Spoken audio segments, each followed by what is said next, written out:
Sportsnet presented by the JMU Alumni Association at the weekly press and fan luncheon here at O'Neill's Grill in Harrisonburg. John Martin filling in for Kurt Dudley, who's been called in on jury duty. And Coach Kenny Brooks joins us, the women's basketball Dukes. And the first question I've got for you, since you don't get to comment on officiating often, Kenny, can you comment on the pass interference call that was retracted for your Cowboys against my wife's Lions yesterday, please? Well, it should have never been called in the first place because it was not pass interference. So, so that they just got it right. They got it right the second time around. But I heard an interesting debate. I guess the refereeing crews are all-star crews as opposed to crews that they're normally with, and they just didn't communicate well enough because it shouldn't have been a foul in the first place. And you're going to say that line and stick to it. Yeah. Let's get back to the women's basketball. 2 games since we've last spoken. Both of them nail-biters. The first one, the road trip to Vanderbilt, and the last one yesterday at Towson. First, the Vanderbilt game, a 4-point loss on the road to the Commodores. Reflecting back on that one, what are some of your thoughts on that game now? Weird game, weird situation, weird feeling. For anyone who doesn't know, Vanderbilt, they have a very unique setup, and where your benches are in the end zones.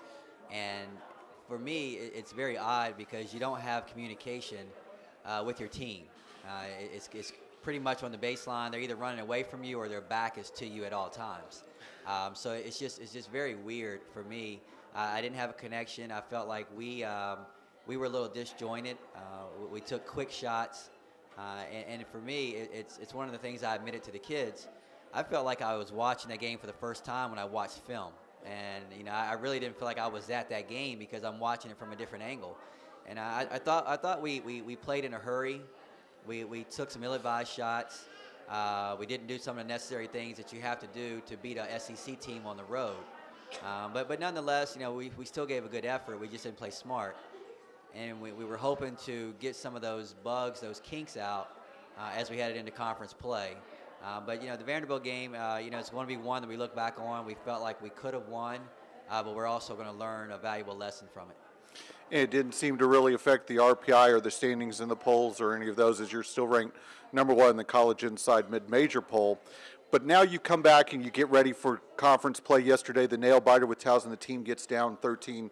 What are you telling them at that point in time, down at the half, down 13 to a Towson team that's definitely on the rebound from last year? Well, yesterday, I don't want to say it was an anomaly. I don't want to say it was a fluke, whatever the case is when you go against a team that is hungry and who has arguably the best player in the league on their team, you can be in trouble if you're not coming out and you're focused. But Towson, you give them credit. They had a great game plan. I felt like I was in an NBA game because they just spread the floor and it was one-on-one. It was one-on-one. There was no continuity to their offense, which we're used to. It was really get the ball to the best player on the court and spread everything out and let her go to work. And she had it going on. She had the feel. She was knocking down some shots. We were having a rotating door of defenders on her, and seems like no one really could do the job on her till we made an adjustment in the second half, which made it tougher. But it can be like that if you're not focused. And I thought what happened, they came out, they made their first couple shots. We missed our first couple shots. And I think the whole complexion of the game, the whole game plan changed at that point, and we were playing coming from behind. And as a result, even when we took the lead, I thought we were still playing in a hurry. And so we're going to have leadership step up. We're going to have to make sure. I just finished watching the tape with the team, and we're going to have to learn in a hurry because we have 3 more games in the next 7 days. So it's going to be tough to try to get practice time to fix some of these situations. But we have a long way to go to be the type of team we want to be. You talked about the continuity of their offense. How much did their not having a flow on offense affect you offensively at the other end of the floor? It was terrible because the way they ran their offense, we allowed them to be methodical. We allowed them to walk the ball off the floor, get to their spots with ease, pass it where they wanted to get it to, and then it was almost like just a one-on-one game. And I felt like I had 4 other kids who probably should have paid admission because they were watching just like the spectators. And we caught ourselves doing that a lot. And it was like we were so stagnant on the defensive end. It's like as soon as we finally touched the basketball, we were just so happy that we had it, that we were pushing and rushing it, and we were taking quick shots. And if it didn't go in, then we were coming back and we were playing defense again for another 25 seconds. So they dictated the tempo. We've played against this regime at Towson 3 games now, and 2 out of the 3 games they've dictated the tempo, and it's been 2 games in the 60s.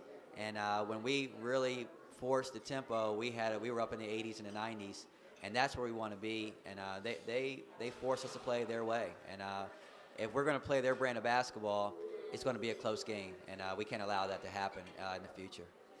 You talked about it. I heard you on the post game yesterday about the crowd impact, and 19th straight crowd of more than 2,000 in the Convocation Center. How much difference did that make down those closing seconds when you needed big plays? It was huge. We didn't have our jelly.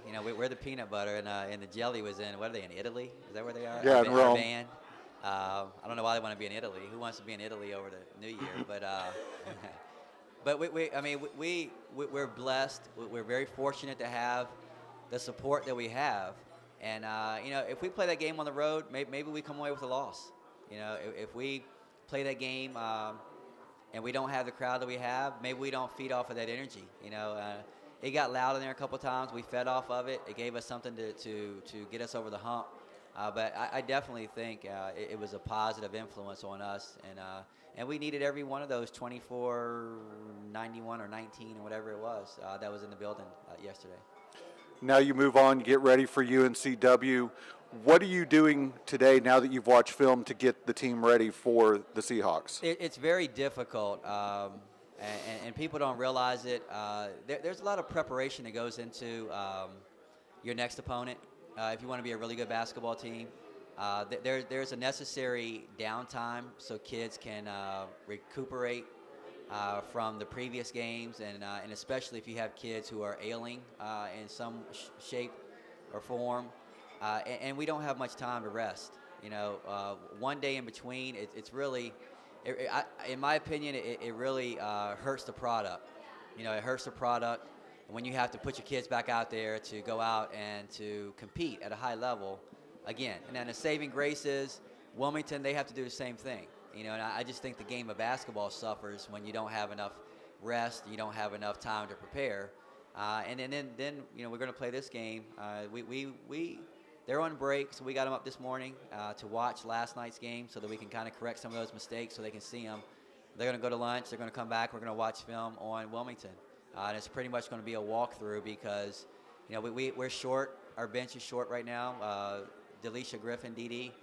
Is out with a concussion, so that shortened our bench a little bit yesterday. Toya Jiggets is, we need to rest her as much as we can because, she's the mother hen of the team, and so it's really like about managing the team right now, and making sure they're fresh, with the same. You got to have some emphasis on trying to get better.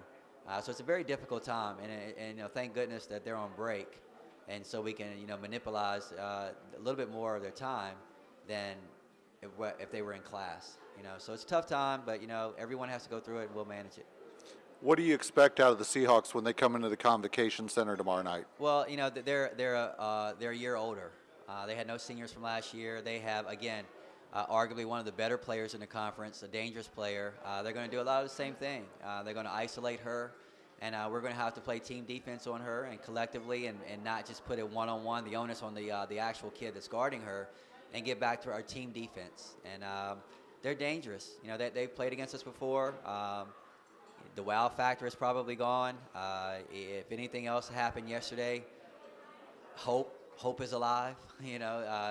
Although we were picked to be the unanimous preseason favorite, Towson showed that you can come in here at our home floor, and then if you do the right things, you can have a chance to win the basketball game. Where last year, I don't know how many people thought they could win the basketball game. So we need to step it up. We need to step it up, and we need to make sure that we're giving everyone our best effort, just like we believe everyone's going to give us their best effort. We're going to turn it over for a minute to our other member of the media here. David, questions for Coach? Yeah, How were games back in the non-conference schedule? You know, the games like UCLA, Ohio, those close games. How did that help you guys prepare for what transpired yesterday, if at all? You know what? I don't know if there is a direct correlation. I'm sure there is a correlation. I'm sure that we did learn some things. But I thought we were a lot better against UCLA than we were yesterday against Towson. I thought Towson was our worst game start to finish that we've played. And I thought we resorted back to some things that we haven't done in a long time. You know, we were hurried. I want our kids to play fast. I want our kids to play fast, but I don't want our kids to play in a hurry. And I thought we were hurried. And I thought a lot of that had to do with the fact that we got down early, and we felt that there was a sense of urgency that we were trying to win the game in one possession. And you're not going to do that. So I think it eventually will help us, especially when we go on the road and playing in tough environments. But if yesterday was any indication, it didn't do a whole lot to serve us. Because, you know, Towson, we watched Towson on film. They haven't looked that good on any film that I've seen them. They come out and they look great. They look great. They're prepared. They were focused. Their bench was energized. Their coaches they had a different demeanor. And it was like, okay, we're playing against James Madison. Let's show them that we're here. And they got their point across. Getting one conference win under your belt, how different is this stretch where you're facing conference opponents, especially this season, considering your non-conference schedule? How different are the two? Well, it's different because, you know, we've always said that conference play is the second season. It's a new season. As a matter of fact, before the game, you know, before every game, the last thing I say is go get win number whatever. In this case, it would have been win number 10, but we say win number 1 because it's a new conference. It's a new season for us. And with that, there's as I mentioned before, there's hope. You know, Towson's 4-8, 4 and whatever, but they can say they're at 0-0, and there's new hope. There's a new energy, and they came out and they played that way. And we're going to have to understand that the teams we're playing, I don't even know what UNC Wilmington's record is. I don't even know what they do. But the only thing we're going to preach is that they're 1-0. And they have a newfound hope. They're going to come out here with energy because they're 1-0. Today they can say they're tied for first in the conference. And when we're going to play against teams, you know, they're going to come out here and they have familiarity with us. UCLA, they didn't really know us, so we were able to do a lot of our things. Towson came out. They were very familiar with what we want to do and how we want to do it, and they took away some of the things. And we're going to have to learn that people are going to do that, and we have to adjust to that. And yesterday we didn't do a good job of that. You're in the stretch right now where you're playing 4 games in 7 days, 2 of them on the road. It's not out of the ordinary by any means, but when you're going from a schedule where you're just playing 1 game a week during the holiday break, and then all of a sudden you're into 4, is there any adjustment period at all for your players, especially some of the younger ones? It's an adjustment. The younger ones, we tell them the bus is moving. They better jump on, you know, because we're a veteran-laden group, and we have really high expectations, high goals. So we need to go at a brisk pace, and they need to come in extra and try to get as much as they can. The challenge that we have is for my older kids. We can't put too many miles on their legs right now. As I mentioned earlier, we're not a deep team numbers-wise. And we can't continue to battle test Toya Jiggets right now when I need her in the games. So that's one of my biggest challenges, biggest issues, is because we need to rest Toya as much as we can, but at the same time we still need to garner chemistry, and so, you know, maybe practices are shorter, but it's hard to shorten practice when as a coach you think there's so much you need to work on, and so those are the challenges that we face, and we understand that. I thought we took a step backwards since Christmas, and we need to take a couple steps forward because everyone's going to be gunning for us, and they're going to come after us. You mentioned Toya getting some rest, and here's another player who's, again, reaching 1,000. Seems like they just keep going and going. What has she meant, including her 999 points that she's had so far, what has she meant to the program in the last 4 years? You know, her guts, her grind, her grit, the fact that she comes out and she is an undersized post player and she found a way to get it done. She's one of the smartest players that I've had. And if you had asked me that her freshman year, if you had told me her freshman year that I would be sitting up here her senior year saying she's one of the smartest players I've ever had, I would have burst into laughter, you know, hysterically. because she just didn't understand the game at that point, the college game. And now she's taking charges. She took a big charge for us yesterday. She understands schemes. She understands where she needs to get her points, understanding of what we need to do. Her maturity level has risen tremendously. She's meant a lot to our program, and I'm really appreciative. The one what if that I always wonder with her is I wonder what if she had been a healthy player, because she's been battling lower leg extremities for since her sophomore year. And, as a matter of fact, her sophomore year, I think some doctors were amazed that she was still able to perform at the level that she was performing at. And so there's a lot of what ifs. What if she were as healthy this year as she was last year? And what she could be doing for this program right now. But it's a tremendous accomplishment for her. You look at kids sometimes when they come in and you try to project what they can be, what they will be. If you had told me she was going to be a 1,000-point scorer and score double figures in 28 straight games or whatnot, I would have burst out into laughter and hysterically. And no, nothing against her, but that just shows you how far she's come since her freshman year. You mentioned all at the beginning of the season, it's something we keep going back to, that you expected this team to reinvent themselves. And you talked about today how there's still a long road ahead of them. Are we now in the stage of reinvention in this part of the season? Total transformation. What's today, Monday? Transformation Monday. Tomorrow will be Transformation Tuesday. And Wednesday will be Transformation Wednesday. We have to find our identity. We have to find our identity. We have to get leadership in a positive manner. We have to have leadership in a vocal manner. And once we get that, I think we'll learn to follow, and we'll start to invent ourselves. Right now, we're just floating. We're floating. We're talented, and it's my job to get them there, but it's also my job to allow them to learn what they need to do as opposed to me just telling them what they need to do. And I really believe that. I can go out and I can say, you need to be here, and then when that pass goes here, you need to be there. But if you don't understand why you need to do those things, we're just robots. And I think these kids are in the process of understanding why. And, I can teach them plays, but I'd rather teach them how to play. And because people are going to take away our plays at some point in time. And when that happens, you have to know how to play in order to continue to be successful. Winding down with a couple of off-the-court questions. One, it seems like there isn't a sports fan out there that wasn't affected by the passing of Stuart Scott yesterday. And, everyone who watches SportsCenter knows what kind of a loss that's like for you. Any memories of watching him?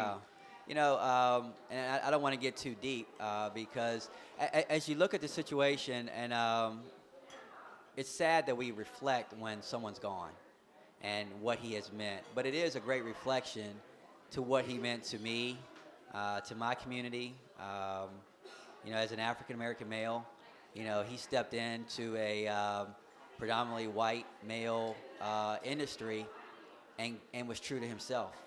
He was true to himself, and I think he's one of the biggest innovators from a crossover method in that profession. And for me, he made me want to watch SportsCenter in a different manner. It used to be for the highlights, but when he started bringing a little bit of flair, sayings and issues that happen in the African American community, to me, it brought a whole new light on SportsCenter. And I would get tickled pink when he would say some things that I grew up hearing in my community. So he's a pioneer. He is a tremendous innovator to what he did, but he's also a role model. And there's a lot of times when, my Cowboys scored yesterday, and I said, booyah, And I promise you, as the last thing that I thought about when I went to bed last night was I would probably at some point in time during the middle of the night switch my pillow, and the pillow is going to be cool. And those are just things that he brought to light that made you smile, made you laugh.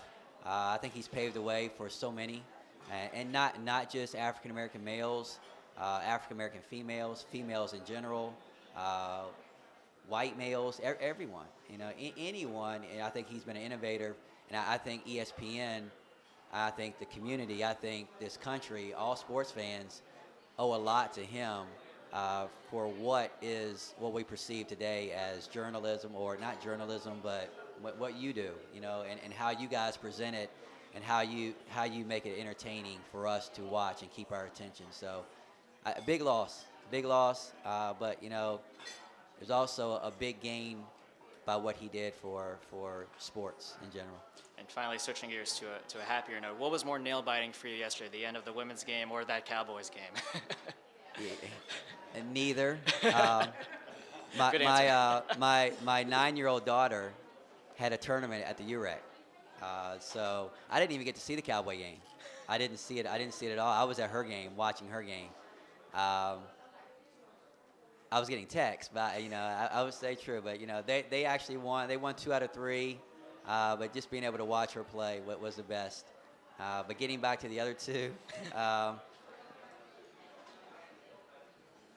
probably our game, because our game, I didn't know if I had any more stress to live out. But it was a good day in the Brooks household. Won 2 out of 3 with my daughter, and then the Cowboys won, and the women Dukes, they won. So it's good. I thought you would say the other game because you had more control over the women's game than you did the Cowboys game. Well, yesterday I didn't feel like I had any control of that game either.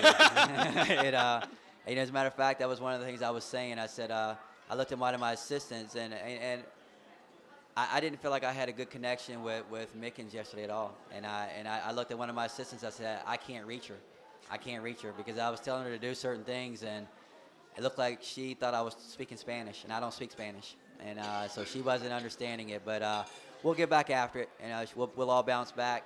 So I had no control over either. I probably had more control over the Cowboy game than I did our game last night. Thanks, Coach. All right. 2 more questions for you, Kenny. Precious Hall goes to the line with 17 seconds to play. How good did you feel about her making those 2 free throws? Not necessarily winning the game, but making those 2 free throws at that point. So much so that I was thinking to play ahead.